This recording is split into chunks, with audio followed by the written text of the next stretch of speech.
You're listening to Our Daily Show with CJ Nasello on RiverBender.com. A lovely day.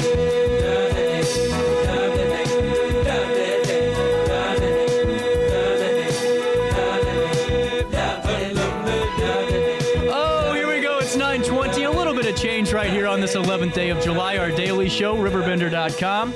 Jill Pruitt. Did I say it right? Oh, wow. It's 9 o'clock, so normally I botch something before the show even takes off here, you know? I barely made it through news. You said it right. And Heather Chambers. Yeah. You know, studio's looking a little bit different than the first time I got you out here in October. It is a little bit, yeah. We're cleaning up a little bit. I like it. Getting there. Well, Heather, you are a breast health navigator at OSF Healthcare, and Jill, you're a patient navigator. And now take me through those just right off the bat. If you could detail your roles with the organization.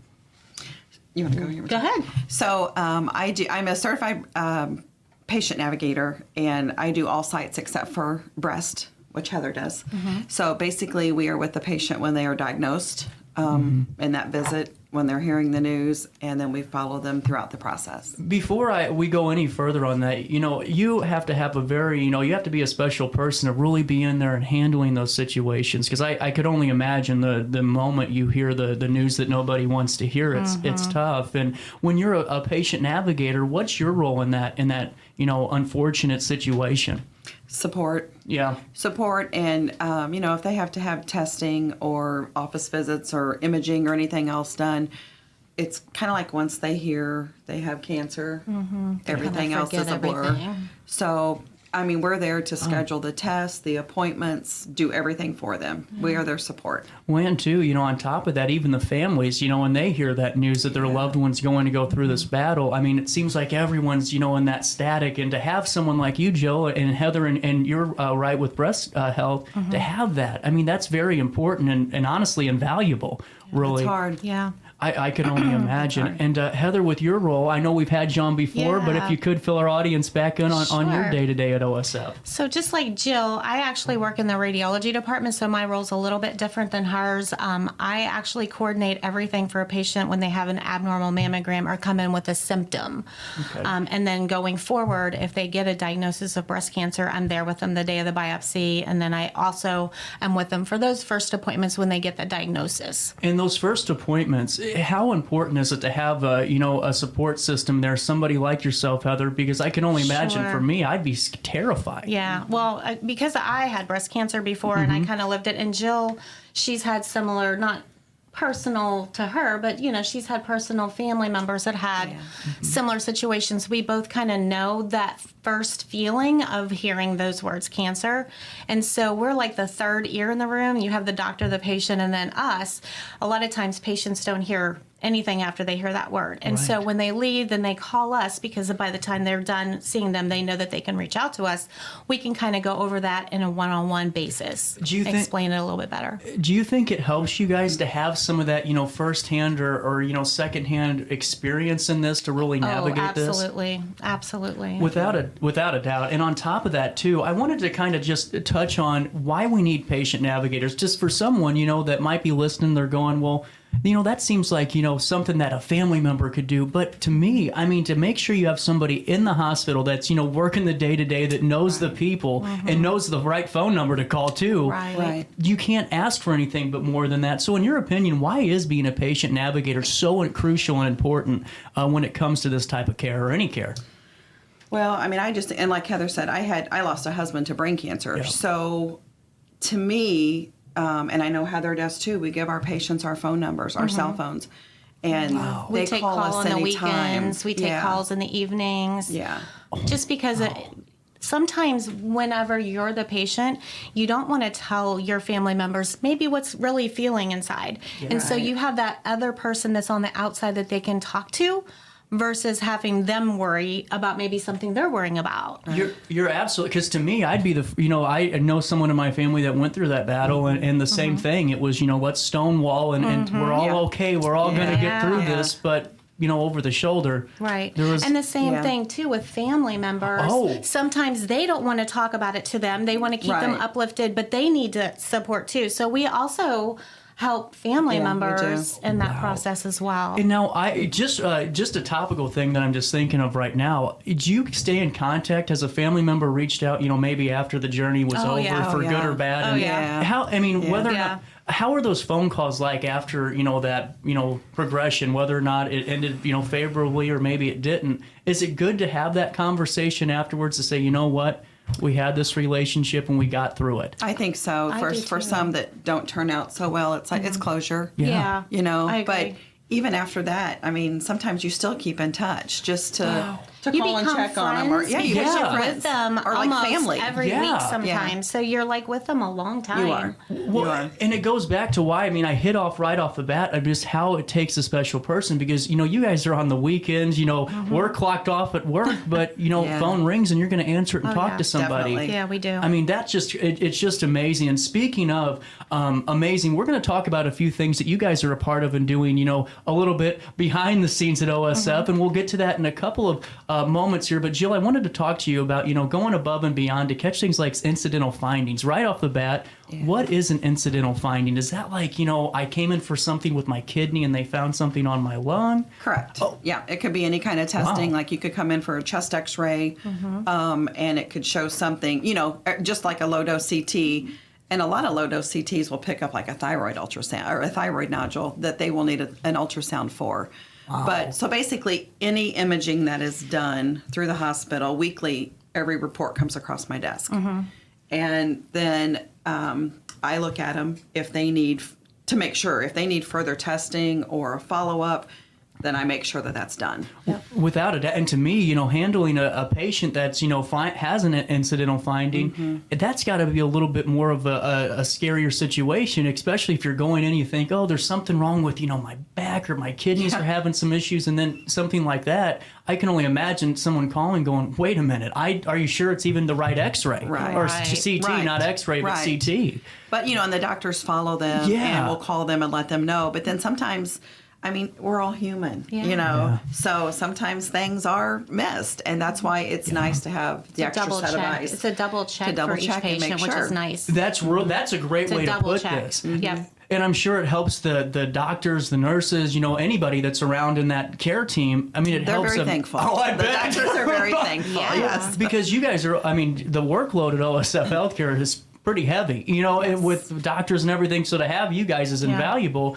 And, Heather, I wanted to talk to you too about, whenever you're going in for a screening for breast cancer and you're getting your mammogram, do you ever have any of those incidental findings in a mammogram, or is that because it's so isolated you really can't pick anything else up? I would think the only thing that we normally would get for an incidental finding would be like in your armpit you have lymph nodes. Okay. And so in a mammogram we can catch some of those lymph nodes, and it doesn't mean that they have something in their breast. They could have lymphoma or leukemia or something that is making those lymph nodes enlarge.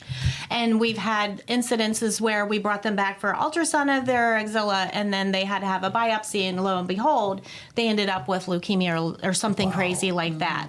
So that would be probably the only one that I think we could image under a mammogram to find. Well, it just shows why you should always get your appointment scheduled and all those Sure, things. absolutely. Without a doubt. And Heather, on top of that, I want to talk about breast health, messaging for women, because especially for younger girls, Yeah. I think sometimes that's a little bit, I don't want to say embarrassing, but a little nerve-wracking, Yeah, because scary. it's scary. That's the Yeah. best way to put it, honestly. What's your message, for breast health in general, and then specifically for maybe the younger Sure. women out there that maybe need that a little bit of advice? Right.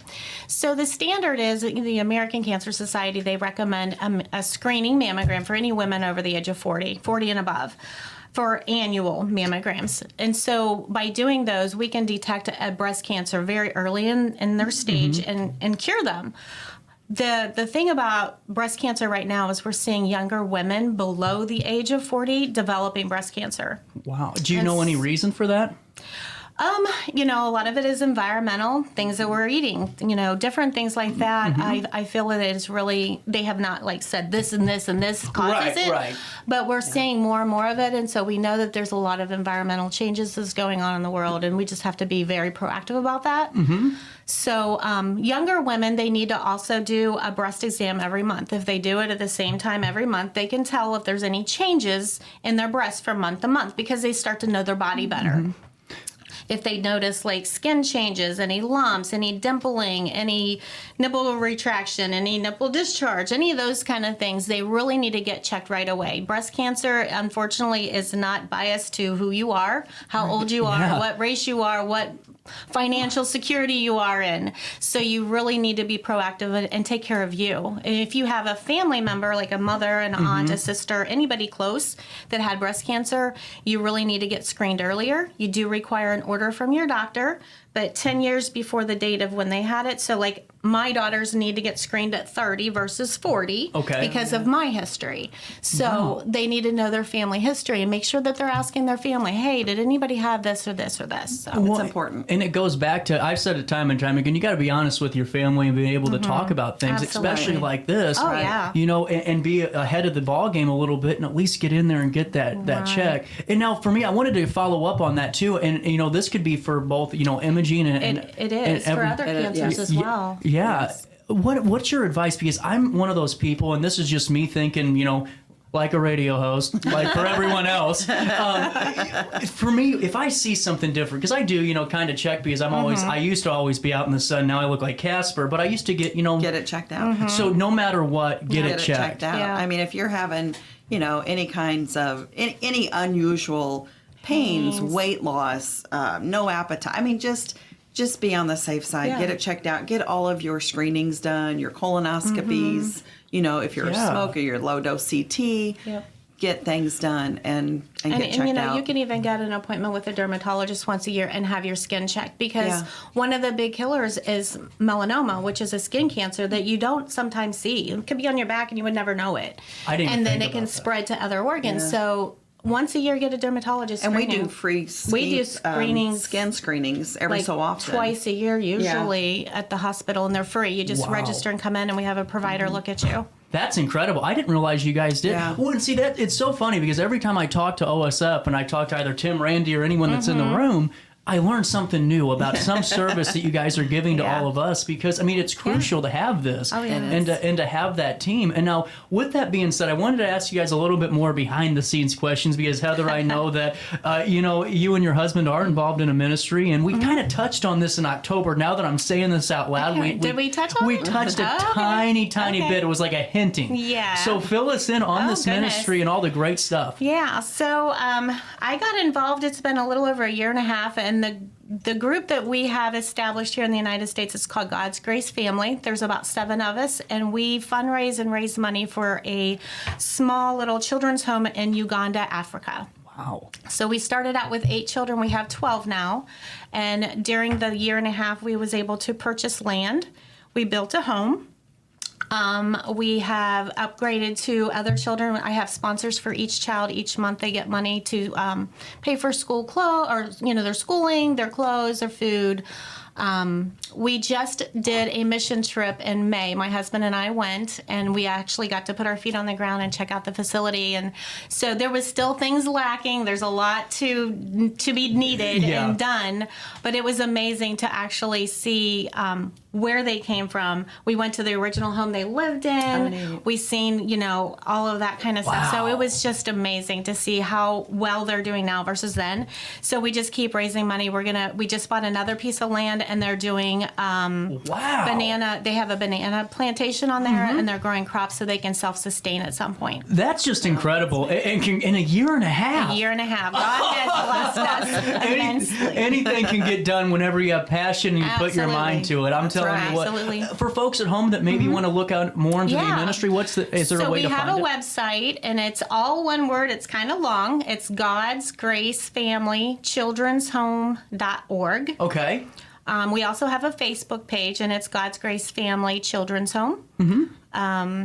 We are looking to get sponsors to help us go back. My father is actually 87, and he was an evangelist, and we want to do a mission trip to do a church revival, and we're going to do a children's VBS over there. Oh, wow. Yeah. So we had met with like cool. 3 or 4 churches, and we have pastors helping us, and so we're trying to get a group to go hopefully at the end of November this year. That would be impressive. So please help us go. That's my call to action notification for all of you on this Tuesday.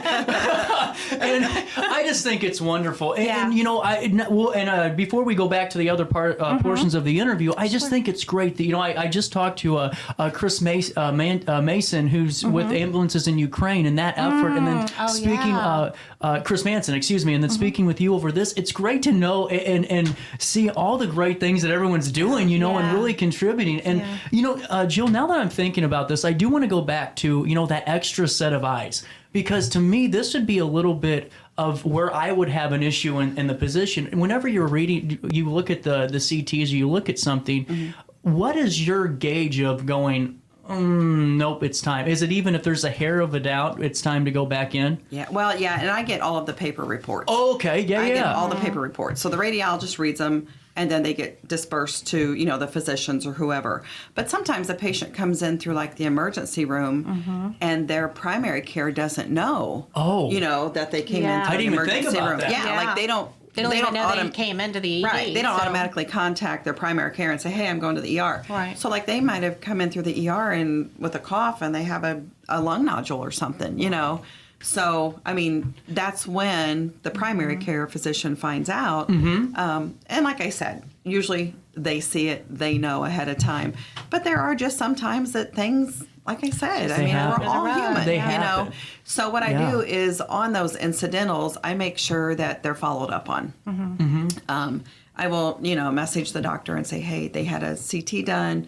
They're recommending a PET scan. You know, are you going to order this? And they're like, oh, yes, thank you. You know, if they need, maybe it said follow up in 2 months or 3 months for another scan, then I keep all those files and I make sure that in 2, 3, 6 months, whatever, that they have followed up.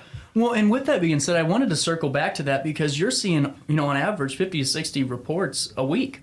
At least. At least. At least. Sorry, let me put in there parentheses. At least. Yeah. With that being said, you know, how is it, you know, in your both of your positions is kind of, you know, the same with this with so many people that you're interacting with. How do you guys stay organized in all of this? It's We well, have trackers. I have a little bit of that OCD stuff, you know. Same here.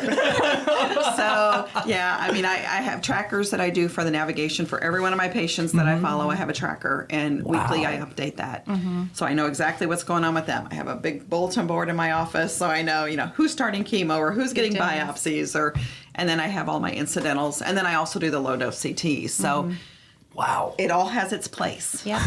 And I never get bored. It would need to. Well, and I think it's so important to, you know, just show that because your guys' work ethic for this has to be on top notch. If not, there's a lot of people that need answers. And, you know, when I'm just going back to something you guys said about those phone calls on the weekend, you know, for people that were listening initially, it might not mean that much, but if you're thinking about it, sometimes just talking to somebody, I'm sure, is what somebody needs. That's what the phone calls are sometimes. usually I mean, just, or on the weekends, I'll have a lot of times too, I'll find a patient that will call and they'll be like, I know I have an appointment next week, but honey, I don't remember. We got to When talking. is it? I don't remember. Yeah. So, you know, then you look it up for them, or they've ran out of medication and they need a refill, and so we send that But sometimes note they in just and- want to talk. Yeah. They just want to talk. Or sometimes they'll reach us in between, like calling the ED, you know, like I'm having this serious thing. What do you think I should do? Yeah. And so we are Yeah. like the person go between speaking to the provider or getting advice from the provider. We'll call we Right. could call our provider on the weekends ourselves and say, nope, she's saying go to the ED, or no, we can see you on Monday and give you fluids or whatever. Yeah. So